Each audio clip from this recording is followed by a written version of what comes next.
Copyright in these lectures is either owned by the ANU or a third party who has licensed the ANU to use it. Students may use the recording for personal study only. No lecture may be communicated online, copied or shared without the prior permission of the ANU.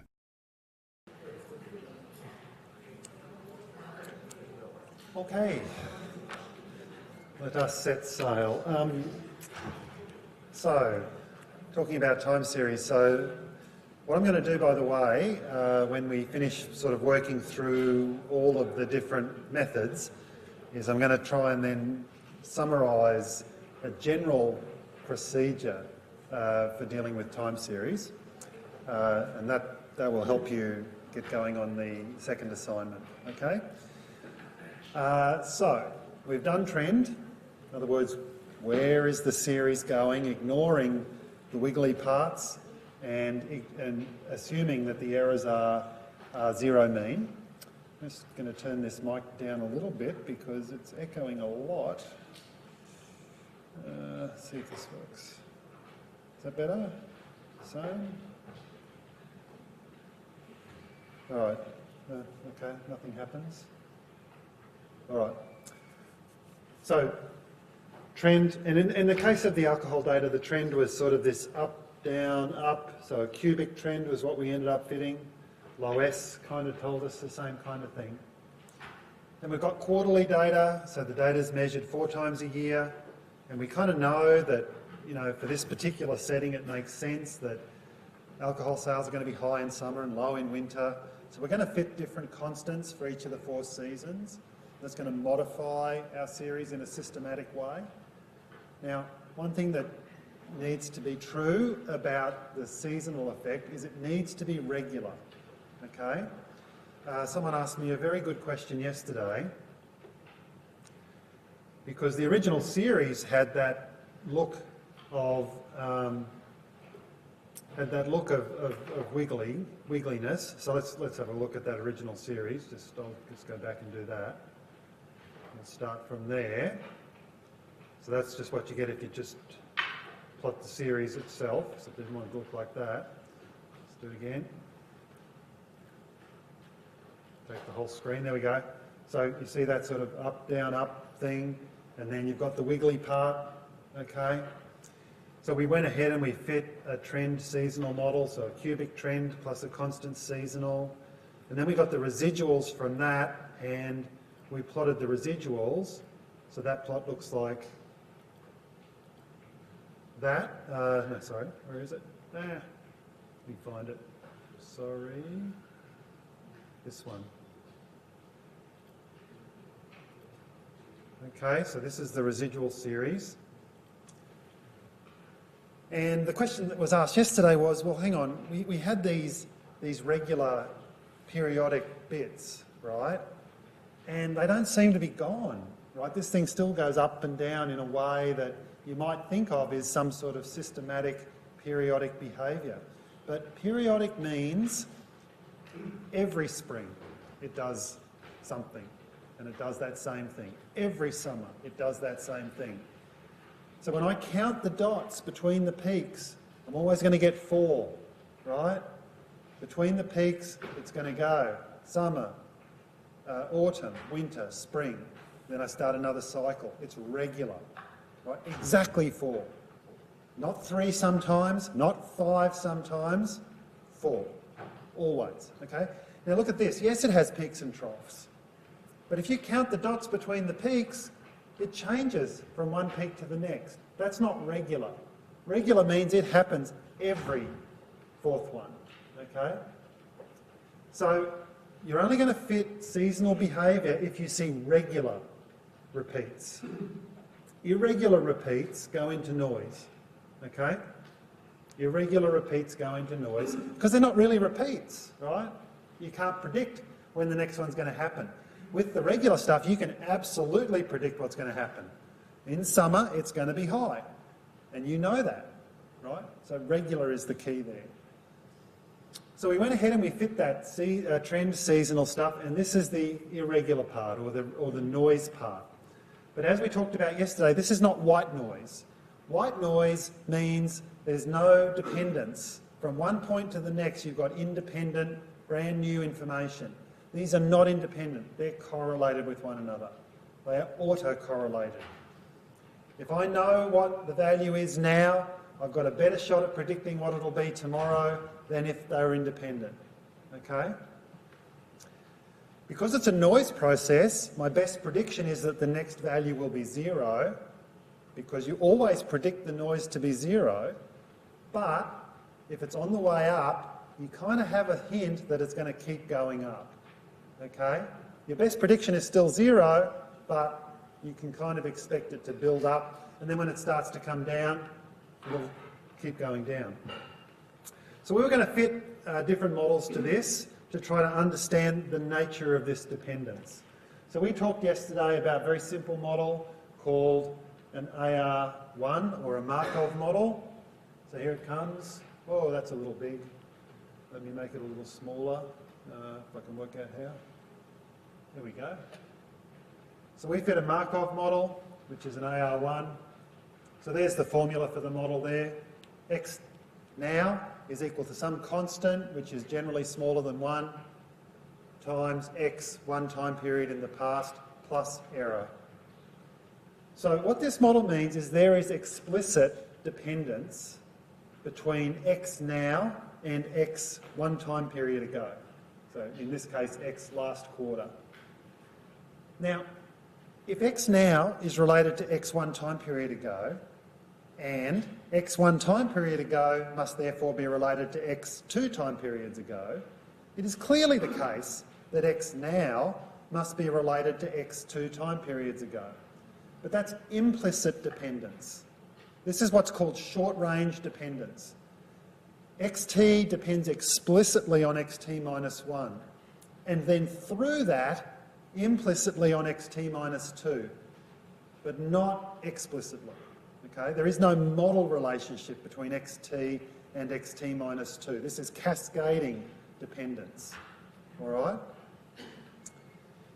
Now, there are longer range forms of dependence, so we could fit what's called an ARP, an autoregressive of order P model, where we explicitly say x now depends on x one time period in the past, x two time periods in the past, right up to xp time periods in the past. So explicitly depending on values going back into the past. Okay? The question for us is, well, what should P be? And that's what we're going to try and answer. Yeah. We should have an error term. Well done. Plus epsilon t. Absolutely. The error term disappears when we fit it. It's there until we fit it. Excellent. Because when the assignment's marked, if you put the error term in before you fit it, I'm happy. If you put it in after you fit it, I'm sad. So it's a message I want you to get. Awesome. Okay. The big question is, what is P? How do we work out what P is? How dependent is the series that we've got? And that's a question we've got to address. Okay? So we're going to talk about two tools that are going to help us determine what P is for any given data set. Okay? Those tools are called the autocorrelation function and the partial autocorrelation function. So what are these two things? Well, there's formulas for them in the notes. Let me just tell you in real words. What's the ACF? It measures the correlation between xt and xt minus k for k equals 1, well 0, 1, 2, 3, and so on. Now, correlation when k is 0 is the correlation of xt with itself. What's that? 1, right? So the first one's always 1. This is the 0th one. And then it measures, on average, what's the correlation between xt and its immediate past, xt minus 1. Okay, you get a number. Then it does that for xt minus 2, xt minus 3, and so on. So that's what the ACF measures. Now, if your series is well behaved, if it's stationary, then these correlations have to slowly go away, right? So this is like memory. This is like memory. For an independent series, x has no memory, right? If I give you x now, and I say to you, predict x tomorrow, x can't do it. Tomorrow, x can't tell me what it was yesterday. New information, independent, okay? So an independent series has no memory. xt doesn't care what x was yesterday, just doesn't, because it's doing its own thing, completely independent. In a correlated series, in an autocorrelated series, x does get information from the previous day. So if it's really short-range dependence, then you should see a moderate correlation between x now and x one time period in the past. But then, if you go back 2, 3, 4 time periods, that should disappear fairly quickly. It's got short memory, okay? A bit like me. I remember what happened yesterday, I can't remember last week, right? Yeah? So, we want these autocorrelations to die down. So, if xt as a series is stationary, then the ACF should damp down, okay? It should damp down. So I'll show you a picture in a second, see what I mean. ACF should damp down. Okay? So what we use the ACF for, the autocorrelation function for, is to determine whether our series is stationary. Okay? That's its use. So you look at the ACF. If the ACF seems to be damping down, I'll show you a picture, seems to be damping down, then your series is probably stationary. So here's the ACF. There's a command in R that does both of them. The command is called ident, capital I-D-E-N-T, stands for identification. The top function is the autocorrelation function. So what am I plotting here? Okay, this first, I'm going to call these things spikes. The first spike is at 0, lag 0, which means xt with xt. So that should go to 1. Right? The correlation between anything and itself is 1. The next spike, this represents the correlation between xt and xt minus 1. Right? Just one lag. This is the correlation between xt and xt minus 2, 3, 4, 5, 6, 7, 8, 9. You get it, right? Goes all the way out to 20. See those dotted lines? Those are large sample bounds, significance bounds. So, if those spikes come down and then go within those two dotted lines and stay there between the two dotted lines, then your series is stationary. So that's what you're looking for. So you plot the ACF, you look for those spikes, those vertical lines, to get smaller in size. They can go negative, that's cool. We're looking at their size. And then they've got to stay within those dotted line bounds. Okay? And if they do, your series is stationary and you're happy. Okay? So that's the ACF. What's the PACF? All right. Let's go to a new sheet of plastic. All right. What's the PACF? PACF. And let's make it go down there. So P stands for partial. Okay. All right, how do you get it? First of all, you fit an AR1. So that is xt is A xt minus 1 plus error. And then A1 xt minus, what is A1? Okay, that's the question you ask. What is A1? Then, fit an AR2. That's xt is A1 xt minus 1 plus A2 xt minus 2 plus error. And from that, pull out A2. Okay? And so on. Keep on doing this.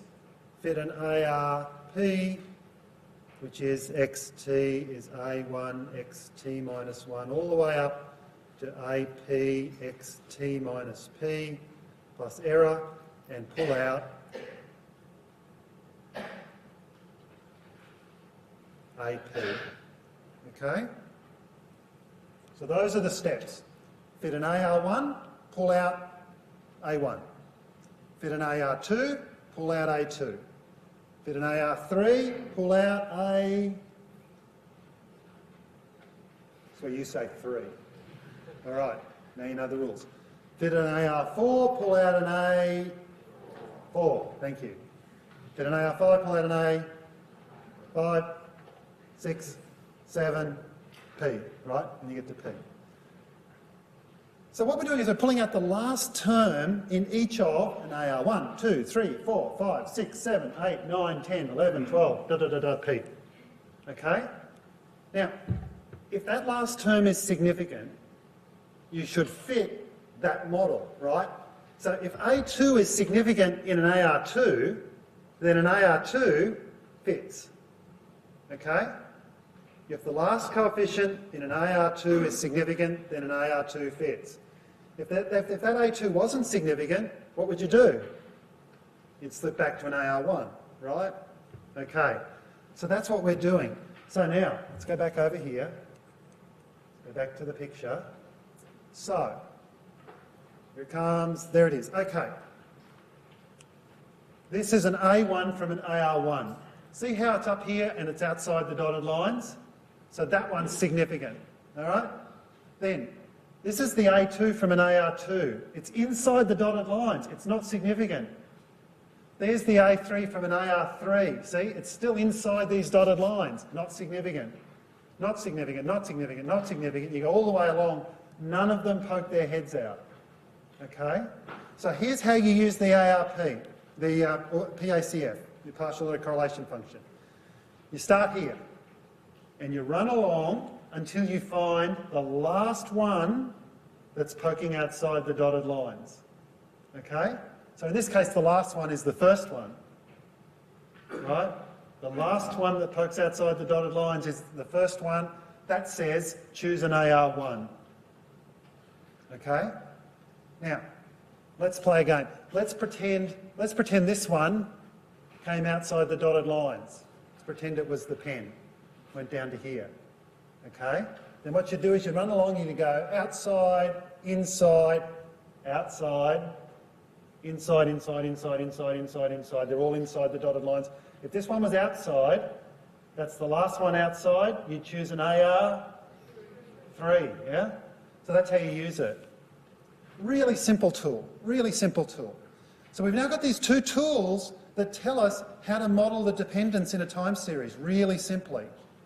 You use the ACF to determine whether the series is stationary. If that thing dies down and stays inside, cool. So if it's died down by the time you get to 20, you're good to go. Okay? So the first one, the ACF, is used to determine stationarity. The second one, the PACF, is used to determine what order model should you fit. And the rule there is pick the last one out, the last spike that's outside the dotted lines, and use that. Okay? So for this particular data, we can say two things. ACF damps down to within the dotted lines. This thing's annoying. There we go. Within the dotted lines. So the dotted lines have names. They're called the asymptotic bounds, in case you care. Okay? Because people say, well, you're calling it dotted lines, that's not very technical. Am I going to impress people by saying dotted lines? Oh, okay. You can call them asymptotic bounds if you want. This means that the series is stationary. Okay? Second comment. The PACF has its last significant spike at lag 1. Lag 1, right? The last spike that was outside was at lag 1. This means fit an AR1. So what we've done is we've identified what model we wanted to fit now. So that's why it's called ident. We're identifying the model fit. And it's got a name, you can see at the top, Box-Jenkins, right? So Box is a guy named George Box. He's the guy who said, we've quoted him before, he's the guy who said all models are wrong but some models are useful, right? That's George Box. I don't know who Jenkins was. Tagging along. Box is by far the more famous of the two. Okay? So they come up with this method for determining what model to fit in an autoregressive framework. So it's really good. It works really nicely. Now we have to talk about a couple of things. The first thing is, what happens if the ACF does not die down, if your series is not stationary? Okay? If your series is not stationary, then you need to try something else. Okay? There are two options. One is to do nothing and hope it goes away after you fit it. That sometimes works. Okay? Second option, try a technique like differencing. Sometimes if the original series is not stationary, the differenced series is. Okay? So, if the series is not stationary from step one,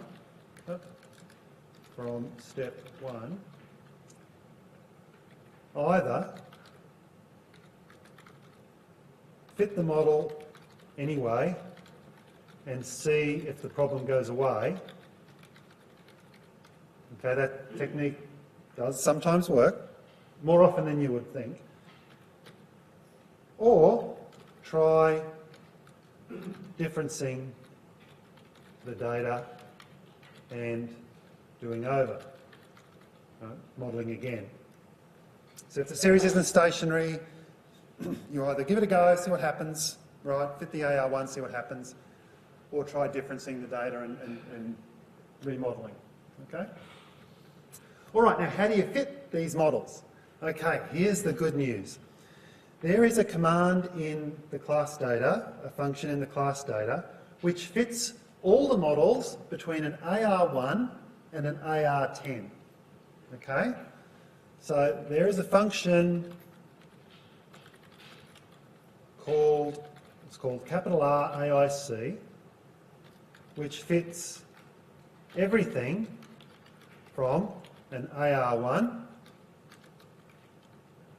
up to an AR10, and then you just pick out, the one you want.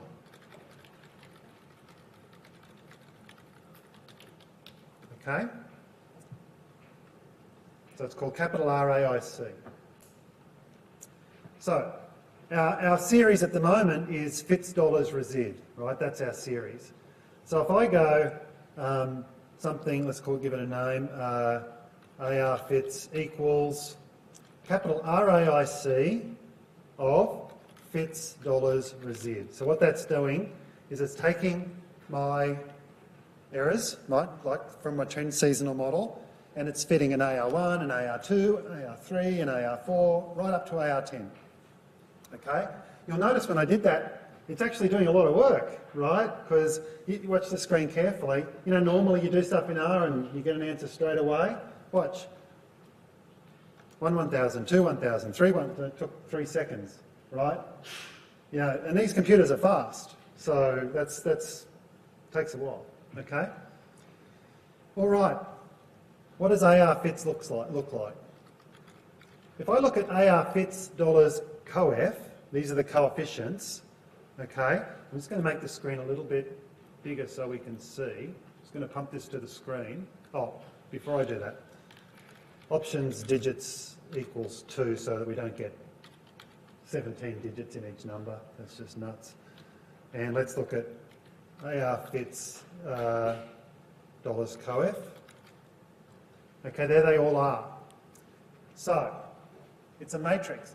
The first column are the parameter estimates for an AR1. So how many parameters do you need for an AR1? 1, right? A1, right? So A1 is 0.61, just leaves all the rest as zeros. Okay? So an AR1 would be xt is 0.61 times xt minus 1. And then the error term's gone, right? So we fit it. All right, an AR2 would look like xt is 0.581 xt minus 1 plus 0.093 times xt minus 2. And the rest are gone, right? If I wanted to fit an AR10, I'd probably have to go take a little lie down, but there it is. xt is 0.58 times xt minus 1 plus 0.15 times xt minus 2 minus 0.16 times xt minus 3 minus 0.066 times xt minus 10. That's what an AR10 would look like. Okay? So all we do now is we just pick out the one we want. Which one do we want? The first one, right? So we just pick out this one. So our model for dependence is xt, better put bracket, hash, xt equals 0.61 times xt minus 1. That's my model for dependence. Okay? Now, that's the coefficients. The other thing you'll use out of the RAIC rake output are the residuals. That's what's left over after you've done all the modelling. So we did trend, we did seasonal, then we modelled the dependence. Okay? The residuals is what's left over. So, AR fits dollars resid is also a matrix. It's got 10 columns, right? The first column is the residuals from an AR1. The second column is the residuals from an AR2. The third column is the residuals from an AR3. People are falling asleep. It's boring, right? Fourth column, AR4. Fifth column, AR5, and so on. So you get 10 columns, each a set of residuals for a different model. What do we need? Just the first one, right? So AR dollars resid first column, these are residuals from an AR1. Okay? Residuals from an AR1 are the first column. So I'm just going to call those res. Res equals AR fits dollars resid, comma, 1. Now, just to check if you've been listening, what would the residual from an AR6 be? Which column?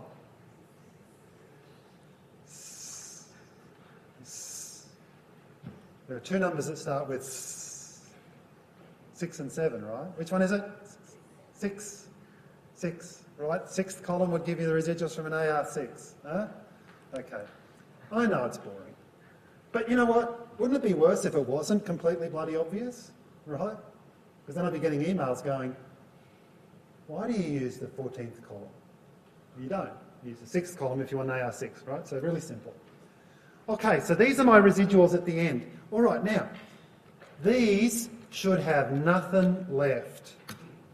If I do an ident on these residuals, these should be white noise. So this is what white noise looks like.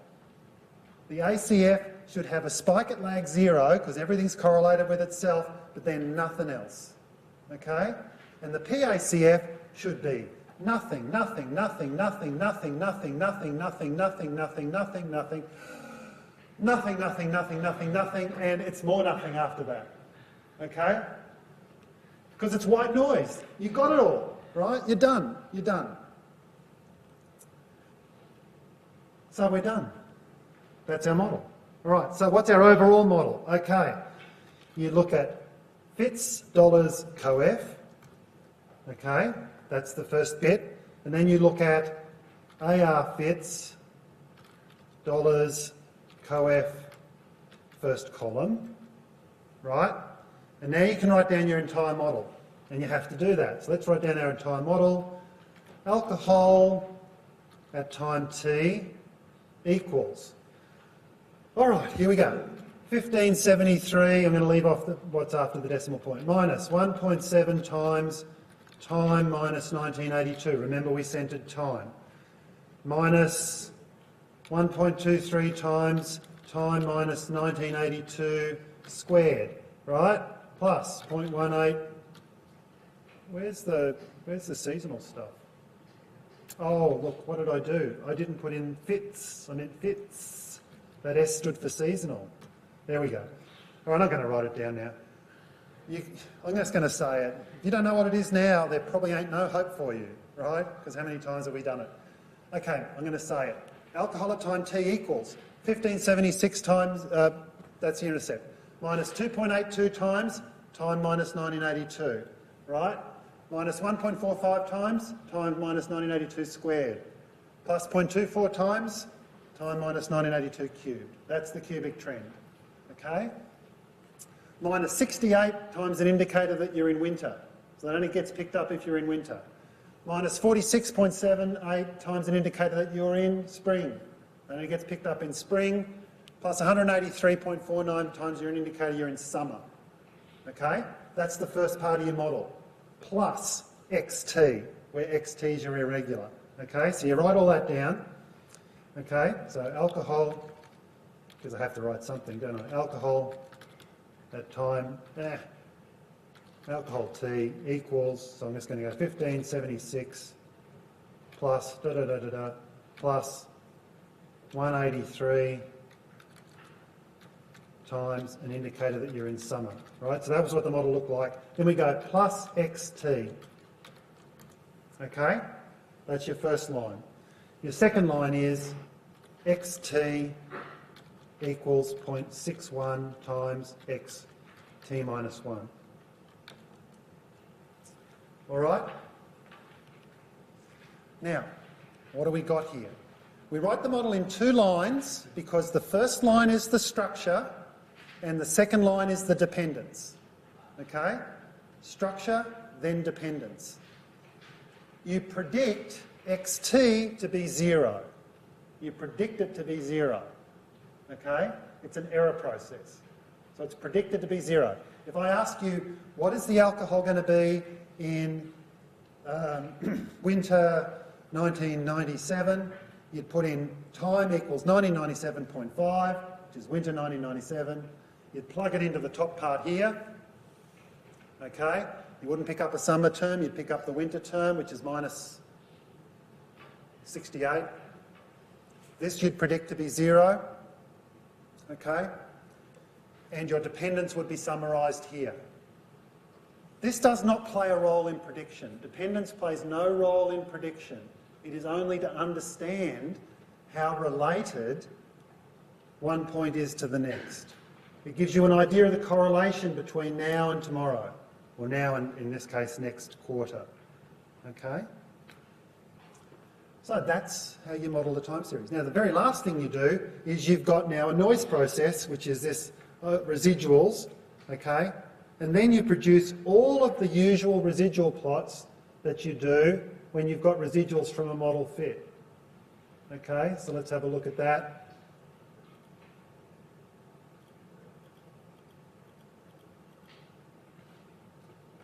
Whoops.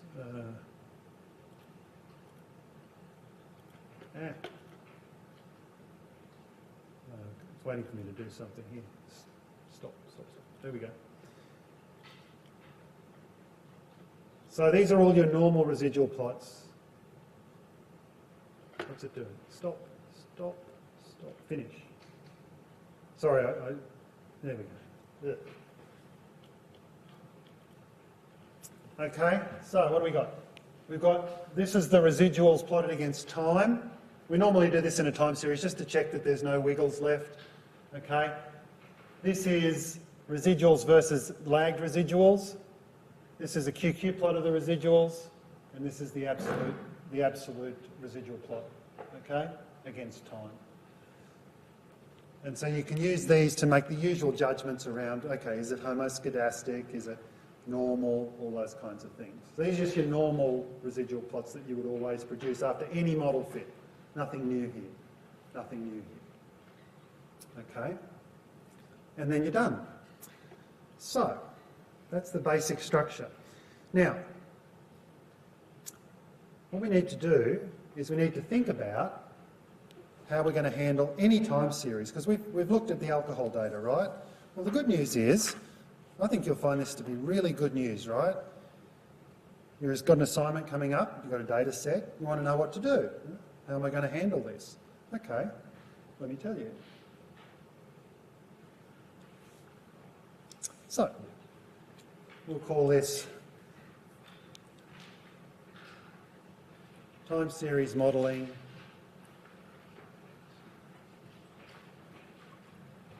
Time series modelling 101. okay? It's only 101 because this is only the most simple time series, right? We're only fitting really simple models here. So 1, these are the steps you've got to take. You don't take these steps, not good.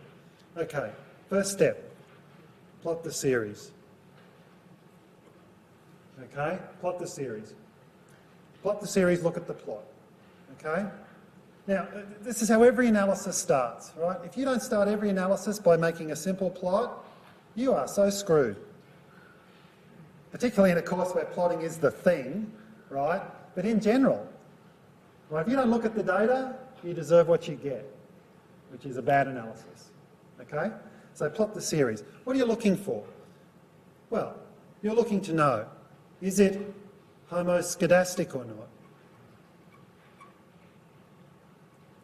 In other words, is the variance constant? You're asking yourself, what is the trend going to be? Where's it going? You're asking yourself, does it have a seasonal component? Okay? These are your initial questions. Is it homoscedastic? Simple test. Take your 2 fingers, top and bottom of the data, run them along. If your 2 fingers stay the same distance apart pretty much as you move across, you're good. If they move further apart, you're probably heteroscedastic. Okay? If the answer to this is yes, then happy. If the answer to this is no, then you're probably going to want to transform your data. Okay? Transform.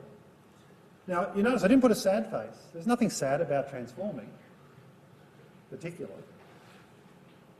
It's not as happy. Maybe we'll just make it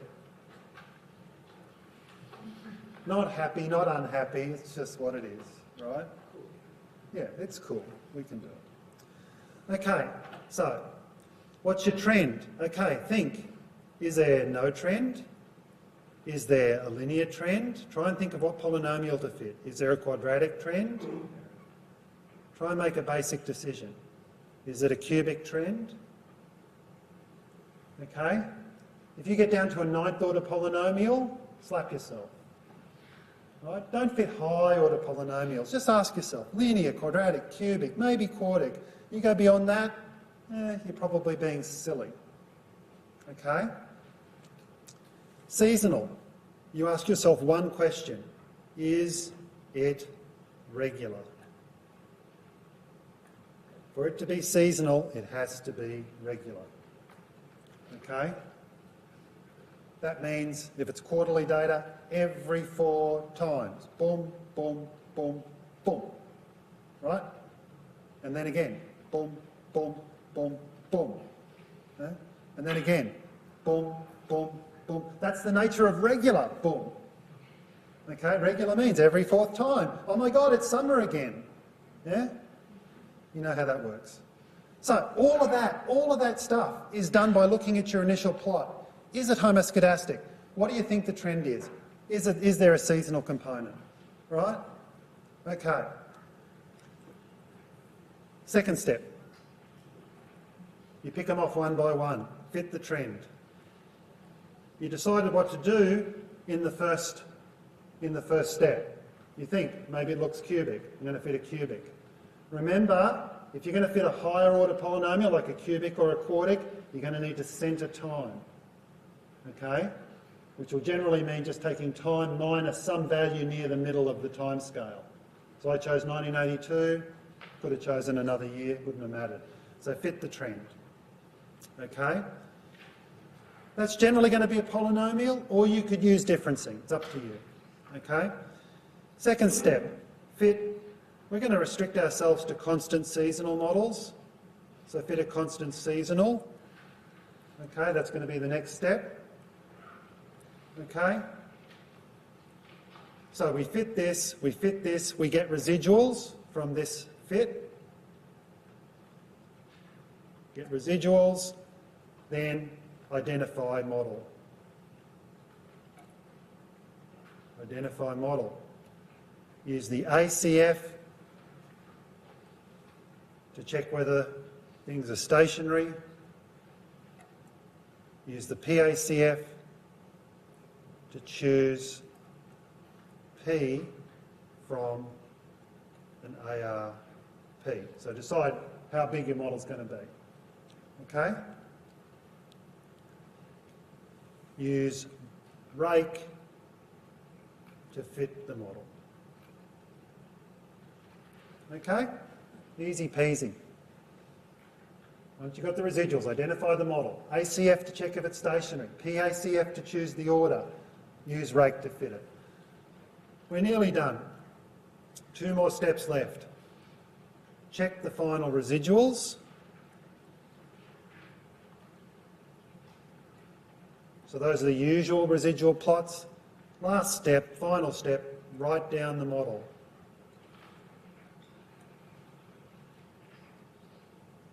In 2 lines, right? ZT equals structure plus XT. XT is going to typically be an ARP, where P was chosen earlier. Okay? Yes?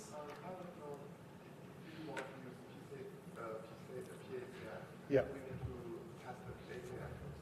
Yes, ACF first, because if the series isn't stationary, you're going to want to do something.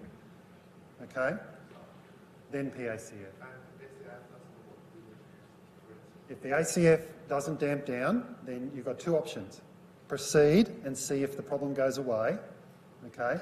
By goes away, I mean the residuals that you get don't have that problem. Okay? Sometimes it goes away. Or difference. Yep. Sometimes the QQ branches show how out. Yeah. So. Okay, so yeah, look. When you model, you ask for an awful lot to work out, right? You ask for the structure to be right, and then you ask for the residuals to have no dependence after you've modelled. And then right at the end, you go, I want my residuals to be normal, 0 mean, constant variance. Well, it's like I told you before. You're trying to choose a life partner and you want them to be wealthy, good-looking and good in bed. You're not going to get all 3, probably, right? Unless you marry me. And my wife says. And, well, maybe not so good-looking. Not really wealthy either. Well, maybe she got none, I don't know. Anyway, so, yeah. So if at the end your model's great except the errors are slightly non-normal, yeah. Remember, even if your model looks great, guess what? It's still wrong, because all models are wrong. So, yeah. Now, here's my words of the wise, words for the wise for you. Let's make this small again, so it all fits on one page, as near as I can get it. Okay, these are your steps. When you're doing the assignment, this is your script, right? Follow these steps and you'll be fine. Assignment 2 is not hard, okay? It's not hard. Now, that's not to say it's easy either. You'll look at the data and you'll go, that looks different to what we looked at before. Yeah, of course. Every data set's different, right? And there are going to be things you'll have to scratch your head about and think about. That's okay, right? Thinking is allowed. In fact, it's probably recommended, right? But you follow these steps and you won't go wrong, okay? So, what do I need to see in your assignment? I need to see a plot of the data, okay? I need to see you checking. Is it homoscedastic? What's the trend? What's the seasonal? Thinking about what each of those things are. You might get different answers to other people. That's cool. These are all judgments. Remember, all models are wrong. All models are wrong. Some models are useful. Some models are better than others, right? Then you fit the trend, fit the seasonal. Get your residuals. Use ident, capital IDENT. Look at the ACF, the PACF to decide what model to fit. Use rake to fit it. Check your final residuals and write down the model, okay? Write down the model. Every single one of these steps needs to be done, right? If you get to the bottom and you don't write down the model, that's not good. That's not good, because that'd be like me going to see a movie and then leaving 10 minutes before the end. I know what happens, right? That's no good. Or reading a book and stopping, before I read the last chapter. Yeah? So, make sure you write me down the model. Use 2 lines. All right? Okay, so we have a few minutes left. Let's have a look at a different data set. You have another question? Go for it. Yeah. You could in the comment to choose the P from 1 to AR10, but if the modeling has more amount. That's a good question. So what happens if your PACF says fit an AR15, right? Yeah, what do? Don't fit an AR15. I'll tell you why. Okay, I'll tell you why. So, we've covered time series in what, 3 days? And time series is a pretty deep subject, right? So we didn't do it in 3 days because I'm the best teacher ever. That's not true, right? We did it in 3 days because we fit very narrow selection of possible models, okay? So if you've done courses in time series, you know that as well as AR models, autoregressive, X depending on its past, there are models called moving average models, MA models, and there are more complex things, AMA, autoregressive moving average models. And there's more, right? An MA model is a very simple model. I mean, I'll tell you what it looks like. It looks like xt is equal to error plus error t minus 1 plus error t minus 2, and so on. All the dependencies on the error side, okay? An MA1 looks like an AR infinity. So long-range AR models probably aren't really AR models that you're trying to fit. You're probably trying to fit an MA model, okay? Now, we haven't gone there in this class. You do not have to fit ARIMA or MA models at all. So, if you see a spike out at lag 15 and that's the last one, ignore it, is my best advice. It can happen, by the way, but generally speaking, the spike will be only just outside the dotted line, right? And there you have to apply the common sense test.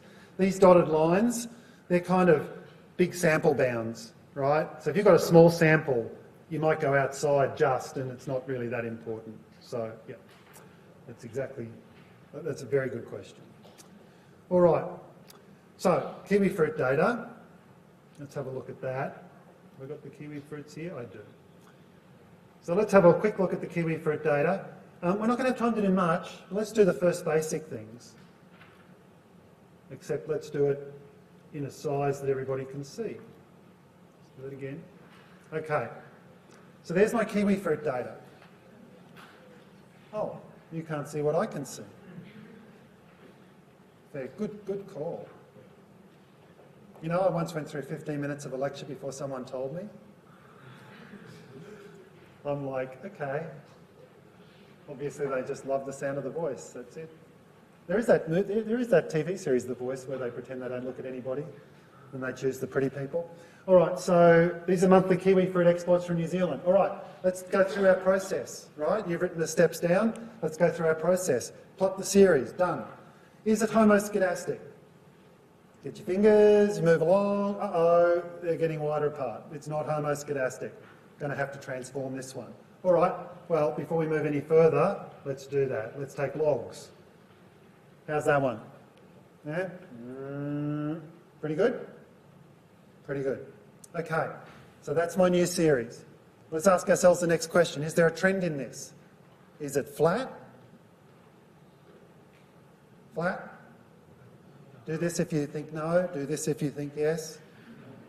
No, it's not flat. It seems to be going up and probably linearly, right? That's cool. Quadratic? Who's for quadratic? Seems like a stretch. Cubic? No. So probably linear. Okay, so there's decision one, probably linear. Okay. Is there a seasonal effect? Is this repeating? And is it regular? Seems so. Yep, and so you can actually count the number of points between the bottoms, or the tops if you want, right? Turns out there's 12. Okay? Makes sense, right? This is years, kiwi fruits grow. They obviously like to grow in one season and not in the other one, etc. So this has a cycle. This is the frequency of the series.